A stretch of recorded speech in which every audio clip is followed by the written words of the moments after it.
बचपन की मोहब्बत की कहानी एक छोटे से गांव से शुरू हुई, जहां दो बच्चे आदिल और ज़ैनब एक दूसरे के साथ खेलते, हंसते और ख्वाब बांटते। सूरज की पहली किरणों के साथ ही वो गांव के खेतों में दौड़ लगाते और हर दिन एक नए खेल और खुशी का वादा लेकर आता। लेकिन एक दिन वो खेल के दौरान ज़ैनब के हाथ से फिसलकर एक छोटा सा हादसा हो गया और आदिल ने फौरन उसका हाथ पकड़कर कहा, ज़ैनब तुम ठीक हो? मुझे डर लग गया था। ज़ैनब की आंखों में खौफ और शर्मिंदगी की आमेजिश थी, मगर वो मुस्कुरा दी और उसी लम्हे आदिल के दिल में ये एहसास पैदा हुआ कि वो ज़ैनब के बगैर अपनी ज़िंदगी का तसव्वुर भी नहीं कर सकता। पहला बड़ा मसला उस वक्त आया जब ज़ैनब के वालिदैन ने शहर मुंतकिल होने का फैसला किया। आदिल के छोटे दिल ने पहली बार ये महसूस किया कि दुनिया कितनी बड़ी और मोहब्बत कितनी नाजुक हो सकती है। क्या तुम वाकई जा रही हो ज़ैनब? आदिल ने रोते हुए पूछा। मगर ज़ैनब ने नरमी से कहा, हाँ आदिल, लेकिन हमारा दिलें हमेशा साथ रहेंगी। मगर हकीकत ये थी कि बच्चे चाहे दिल से जुड़े हों, वक्त और फासले के इम्तिहान में आना पड़ते हैं। दूसरा टर्निंग पॉइंट तब आया जब आदिल और ज़ैनब के दरमियान लंबे अरसे तक ख़तों और फ़ोन कॉल्स के बावजूद गलतफहमियां पैदा होने लगीं। आदिल ने एक दिन सुना कि ज़ैनब किसी दूसरे दोस्त के साथ ज़्यादा वक्त गुजार रही है और उसके दिल में हसद और धोखाधड़ी के जज्बात ने जगह बना ली। वो ज़ैनब से कह ना सका और ज़ैनब भी अपनी मसरूफियात की वजह से आदिल के दिल के ज़ख्मों का इदराक नहीं कर सकी। दोनों की आंखों में छुपे जज्बात एक दूसरे की समझ ना पाने की वजह से मज़ीद गहरे हो गए। तीसरा बड़ा मसला उस वक्त आया जब आदिल के वालिद ने उसकी तालीम के सिलसिले में शहर भेजने का फैसला किया और आदिल और ज़ैनब के दरमियान फासला और बढ़ गया।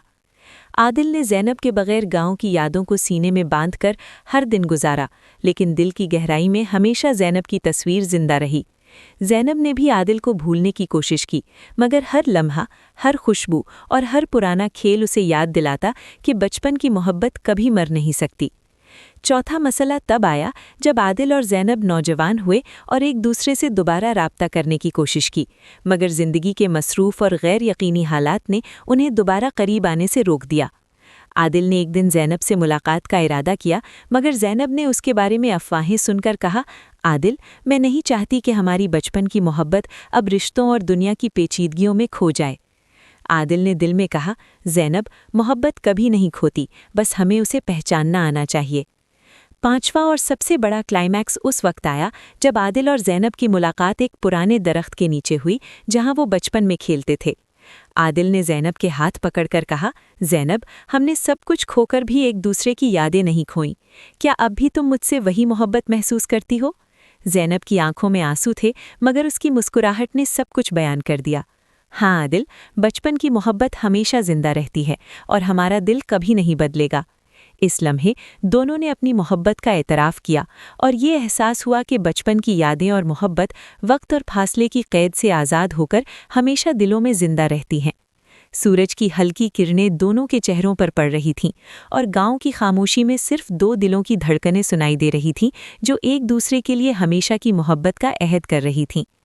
आदिल ने सर झुकाते हुए कहा, ज़ैनब, ये दुनिया बदलती रहे, लोग बदलते रहें, लेकिन तुम्हारी मोहब्बत मेरे दिल में हमेशा वही रहेगी जो बचपन में थी। ज़ैनब ने आहिस्ता से जवाब दिया, और तुम्हारा दिल आदिल हमेशा मेरे लिए वही बचपन का घर रहेगा। ये आखिरी लम्हा जो एक छोटे से गांव के खेल के मैदान से शुरू हुआ था, अब एक मजबूत, पुख्ता और यादगार मोहब्बत में बदल चुका था। बचपन की मोहब्बत जो कभी सिर्फ खेल और हंसी थी, आज दो दिलों की जिंदगी की बुनियाद बन चुकी थी। और गांव की हवा में बस ये महसूस हो रहा था कि सच्ची मोहब्बत कभी ख़त्म नहीं होती, चाहे वक्त, फासले और मसाइल कितने ही बड़े क्यों न हों, क्योंकि दिल जो बचपन से जुड़े हों वो हमेशा एक दूसरे के लिए धड़कते रहते हैं।